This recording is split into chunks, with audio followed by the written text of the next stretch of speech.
Well, good afternoon, everyone. I would like to welcome everybody to the Board of Trustees special meeting on Wednesday, September 1st, 2021, and I would like to call this meeting to order. In the spirit of reconciliation, we acknowledge that we live, work, and play on the traditional territories of the Blackfoot Nation, which include the Kainai, the Siksika, and the Piikani. We also acknowledge the Tsuut'ina and Stoney Nakoda First Nations, and the Métis Nation, Region 3, and all people who make their homes in the Treaty 7 region of Southern Alberta. Today we're gathering to talk about a calendar revision for September 30th, which has been marked federally as the National Day for Truth and Reconciliation. So today we're here to hear a motion to recognize this day as a national day here in Lethbridge for Lethbridge School Division and have discussion. Is there a motion, please? Yes. Doug. I move that the school year calendar for 2021-2022 be revised as presented to include the nationally acclaimed holiday, National Day for Truth and Reconciliation, on Thursday, September 30th. Thank you very much. Now we'll have discussion on this, and before we come to vote, we have welcomed two guest speakers to join us today. John Chiefpath, welcome, John.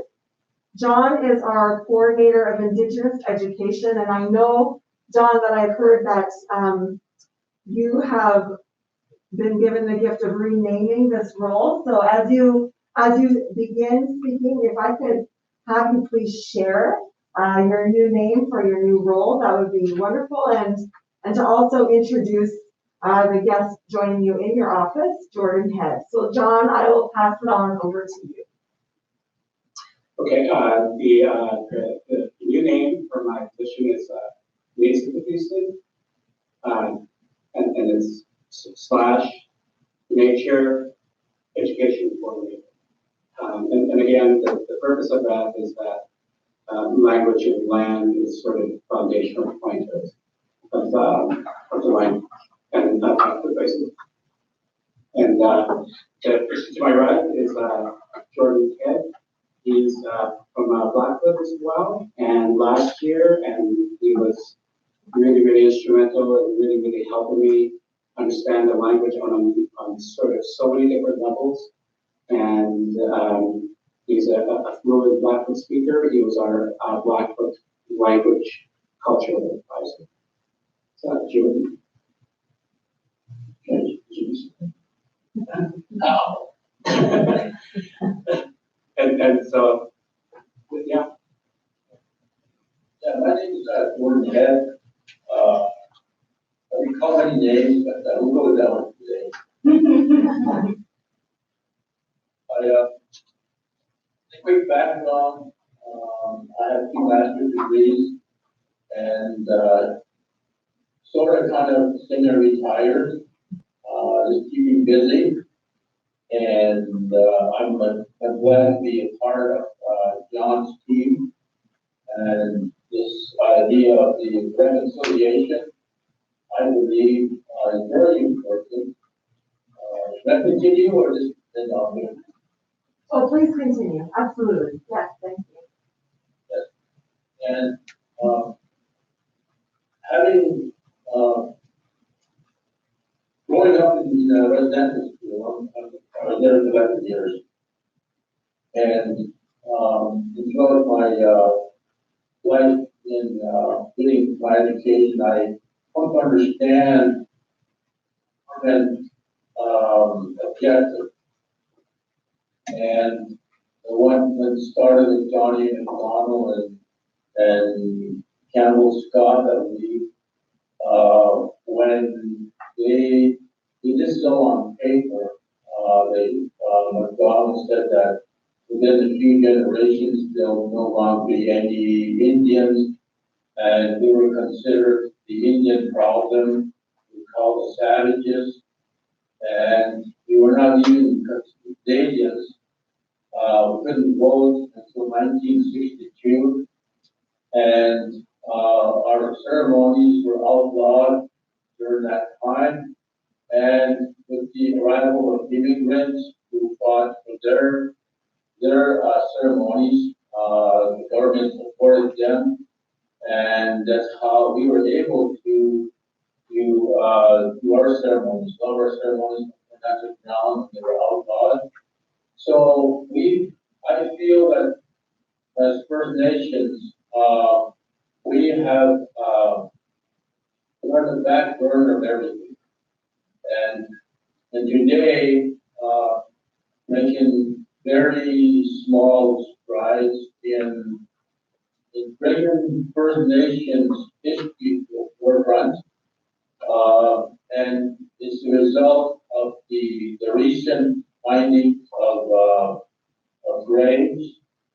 And so it seems like we're pushed to the back and not acknowledged, especially here in the Lethbridge. At one point, it was in the media, in the Lethbridge Herald, that Lethbridge was considered the most racist place in Canada. And so our people have come to live with this kind of, well, these are the attitude towards us. And because of the residential school, our people suffer in silence, and they continue to move forward. A lot of our people have not been able to withstand this this kind of pressure, racism, and a lot you see on the streets who have given up and have their mindset. Well, the government has taken away everything. They've taken our land. This is stolen land that we live on now. Now they want to take our souls, our minds, our culture. So what's the purpose in moving on? A lot of those people, the older people on the streets, have since given up. So I was glad to see when this reconciliation started, and I feel really feel bad for those people who are now finding graves of their ancestors. My great grandparents were very fortunate enough to they were still alive when I was born in 1952. They only spoke Blackfoot in our household. So until I went to boarding school, when I was at the boarding school at the age of 5, I didn't speak a word of English. So the because of what we have gone through, and this has been going on since the early 1800s, as my great grandparents sometimes would talk about that, where they were brought to residential school at the age of 6, and the first residential school in Dunbo, which now no longer exists. It used to be South Calgary, and they were walked in at the age of 6. They were not released until they were 16 years old. My great grandmother had one visitor throughout the entire time she was at boarding school, and she used to talk about that. Her uncle came to visit her once over that time period. And so she did allude to people that would disappear, and they would be sick and the next day be gone. And so I suspect these were also people that, children that died at the first residential school. And she also mentioned about some of the students being very, the people when they reached the age of 16 are very happy that they're going to go home. And they come home, and some of their parents have passed away, relatives have passed away, and they were never told about these things. So So to me, this is the atrocities that the First Nations people have experienced, have never been recognized as being the original inhabitants of this land, this country, and now in very small ways, it is being recognized. The history I think the government has always wanted to shove it under the table or long ago the grave that they planning. They want to talk about it. And I didn't know about it until I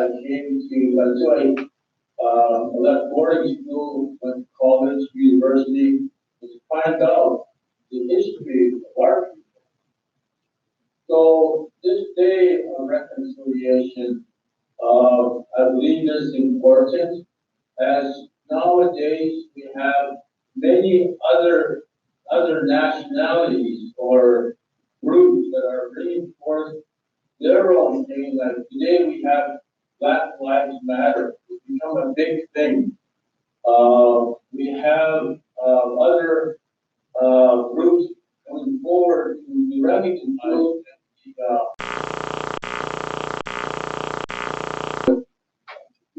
LGBTQ, they're coming forward to recognize. So we have all these different groups coming forward to recognition. And yet I feel that First Nations are still in the background, not being recognized. The history is not being taught in the schools and still being treated as second-class citizens. So I hope that whatever is being discussed here, that we can get some support to have the recognition. And I have my own, what do you call it, the affirmation of this country, of this land. And mine is as long as the grass grows, the rivers flow, the sun shines, this is Blackfoot territory. And the reason why I say that is because what's been out there is they use the word treaty. Now that again is a government term. So those are just some of the things that I brought forward to other tables, and I'm hoping that we can get some traction to get the real story out, not from non-Blackfoot people who come in to do research and to get their degrees. But I know in getting a research paper done and getting things published, you have to follow certain parameters, certain standards. So some of the information may be excluded. So in saying that, I'm hoping that we can get some traction on getting the real story out, as in our ways, the Sept is Blackfoot means real people, and in John's program, the Sept is real people. So I'm hoping we can get the real story out from the people who at this point still have a good understanding of it before it is too late. Because what I'm seeing now with the last generation, they're becoming more and more institutionalized in the system and not necessarily knowing about their cultural and language background. Amen. Amen. Thank you, Jordan. John, do you have anything to add to that? I sort of want to just briefly add to that. So I'm sort of the post-residential of that effect as well. So I didn't really hear anything about Indigenous culture until I got into my second year at university. And so now when we have that discussion now, I'm finding from a lot of people, now that this is the first time that awareness and conversation is starting to come to them. And it varies so differently. Like I grew up with some really good friends. I went to St. Mary's, St. Francis, Catholic Central, and I graduated over at Winston Churchill. So there was nothing in the curriculum about Blackfoot or this area. The only thing I recall at the time was the Iroquois aspects. And so no other discussion ever moved beyond that point. So now we're in today, and now we're looking at programs like over at Chinook and Winston and Victoria Park, where we combine Aboriginal studies and social studies 10, where you can look at Aboriginal studies as a very activity-based learning, as well as incorporating that with social studies and making an 8-credit class. Just looking at English and looking at, again, nature as an entry point on how you experience language as opposed to writing. Again, just all of those unique conversations starting to come to the forefront, and looking at sort of nature from an ecological science perspective as well. And just people just finding so many different entry points, but again, it really started with listening to each other and having that conversation. What does education look like? And so I'm very happy, with the work that our team has done, and it's something that if we continue, like if we can recognize, this is a holiday, that it would really bring that awareness and like again, the foundations of our program are based on 4 foundations. It's language, nature, empathy, and relationships. And so I'm hoping that we can continue to have that awareness and understanding as we move along. So that's really all I need to add along with Jordan. So. Well, thank you, Jordan, for joining us and for sharing a piece of your story. And when you were speaking, you spoke to how you feel the Indigenous community is on the back burner for everything. So many within your community suffer in silence, and I truly hope that this is a season where the silence can be lifted. And I am thankful that you're able to share your voice today, and that we'll be able to hear and anticipate hearing more stories, because it's not something we should hide from or not acknowledge, but to heal and move forward, we do need to hear them. So thank you for being with us today and being willing to share. It was greatly appreciated. And John, I just want to say thank you for your leadership in our division. Thank you for empowering our Indigenous students and educating them on their heritage and their family stories, and also for the leadership you take with our non-Indigenous students as well as our staff, for educating us and making us more aware of your story and those pieces that we need to know, so that we can be a stronger and more inclusive community. So thank you, gentlemen, for your roles in those days today and for joining us. Thank you. So now I'll pass it on to Cheryl. Cheryl, if you could please lead us through just division perspective on this and how this change would affect our school calendar. That would be really appreciated. Right. So I'll just share with the board briefly the logistics, right? So this is the, what does it mean? What does that look like in our school calendar? And what does that mean for student days and staff days? Because certainly we have requirements that we must meet with Alberta Education. So Leanne, if you could put up on the screen the proposed revision to the school calendar. That would be, I think they had that there. Yep, there we are. And so really the revision would be having one more day, and that day is September 30th. as a non-operational day. In other words, a recognized holiday. And as has been mentioned, this recognized holiday is aligned with the nationally acclaimed holiday, National Day for Truth and Reconciliation. And certainly we just heard from two individuals as to, what would be the impact of being able to recognize and acknowledge this is a holiday in our school division. And so as you see on the calendar, it would be Thursday, September 30th. And in terms of, will we still be able in our school division to meet the requirements as outlined in the Education Act for for the instructional hours, right, for students.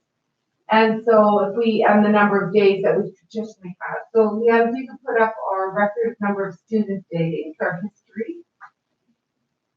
So we sort of went back in records, and I've been doing this every year when I show it to the board, right? The number of student days and teacher days.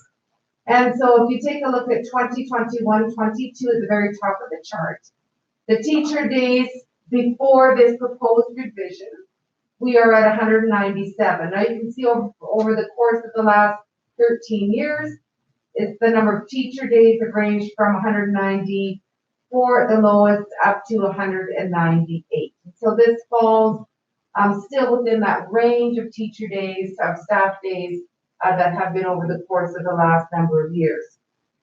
The number of student days on the right there before this proposed revision is at 181. As you can see, it's ranged over the course of the years with the least number of student days at 179 and the most number of student days at 189 at the very bottom there a number of years ago. And so it still stays within that approximate, especially the most common is 181. The range is really between 180 and 182 over the last most recent years, at our 183 at the high school level, so they can get their instructional hours in. And so, certainly we've got, sort of falls within the range by having that day as a holiday. We still fall within the range of the number of instructional days for students and the number of teacher days in terms of the school year calendar. The instructional hours, I don't have a chart for that, I'll just explain. The Education Act calls for 950 instructional hours for elementary school and middle school, and calls for 1,000 instructional hours for high school. And we track and schools submit to us in June the number of instructional hours that their schools have. And so we've only got in our list of schools and their instructional hours that were submitted in June. The one day, our schools, all but 3 schools have the buffer that they can manage that one day without any changes. 3 of our schools will have to make a 2-minute change per day to their school schedule over the course of the year. So certainly something that they'll be able to do in a very seamless way, right? Whether it's adding a minute at the end of the day, beginning of the day, or a noon hour or recess. We've only got 3 schools that would need to make any changes. The rest of the schools would not need to make any changes whatsoever because they have extra instructional hours already built into their calendars. So that's the logistics. So really what that means is if the board should decide that to approve this motion to revise calendar, yes, we have approximately the same number of student days that we've had, generally speaking, within that span of 3 days. Same number of staff days, and we do have appropriate numbers of instructional hours for our schools, and so we still fall within what asked of in the Education Act. Any questions? Those few schools that are gonna have to alter their hours, it's not enough to have to affect the bus lines or anything like that? Not whatsoever, no. So they would do it in a way that does not, so they might take one recess, take a minute, they might take a minute from the hour. So it won't, or even add a minute on to the end of the day, right? So no, it will not affect us. Okay. And again, at 3 schools, actually one of those schools doesn't have busing, so so they could easily add it on to the end of their day, or beginning of their day, so. Well, we've heard, the motion has been put forward. We've heard the Indigenous perspective from Jordan and John, and we've heard the division work and perspective from Cheryl. So also open it up right now to board members if you have any final comments or questions before we go to vote. Doug? I'd just like to say, on behalf of our district, I was involved with the last 4 years with the Indigenous Education Committee, and I know that our committee members are working very, very hard to work with our Indigenous families and the students, and I believe this is a very positive step forward. I know it's a federal proposal on this, but I think it's in the best interest of our community that we follow through with this recognition. Thank you, Doug. Jen? I agree with what Doug is saying. I think this is a very, very meaningful and important decision that we're making today.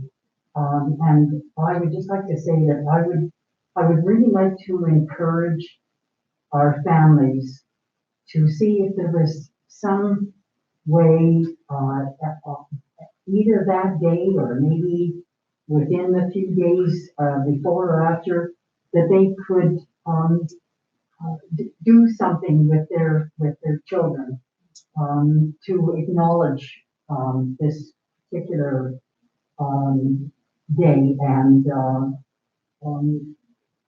so it, more than just another day off, to have the children understand, especially the younger ones, understand exactly what this means. So I would certainly encourage parents to look at some way to do that. Thank you, Jen. Jorge? And that's a great segue, Jan, to really share that before this holiday proposal, it was Orange Shirt Week in our division. And there were many different activities that have been done in the past and will continue to be done this year before the event. But I'm sure many schools and even City of Lethbridge has Reconciliation Week, and we'll be sharing out those activities that Lethbridge will be hosting. And then ultimately in really scaffolding and supporting the Indigenous education portfolio, getting outside and recognizing that we are on the land that was once occupied by Blackfoot people in this location, and just truly having those deep, meaningful conversations that can continue from our classrooms into our homes. And so we absolutely can share those out to school newsletters, Jan, and provide some other activities for families to seek and participate in, so that we really do honor this day beyond it just being a holiday. So thank you for that. Thank you. Thank you, Maureen. Okay, we have the motion for September the 30th to be a non-operational day. I will now call the question. All in favor, please raise your hand. So carried. September 30th is now officially a non-operational day, and we will recognize the National Day for Truth and Reconciliation. I'd just like to close by saying residential schools not only mark our history, but they mark our community today. And we have students, staff, and families in our division and in our community whose stories have been touched by personal experience or through memories shared by family members of lives shaped and changed by the devastating separation from their families and being placed into life in a residential school.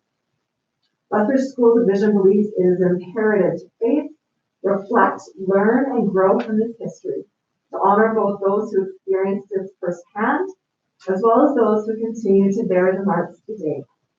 We desire to become a community who continues to grow in understanding, to see with compassion, and to live with an inclusive spirit.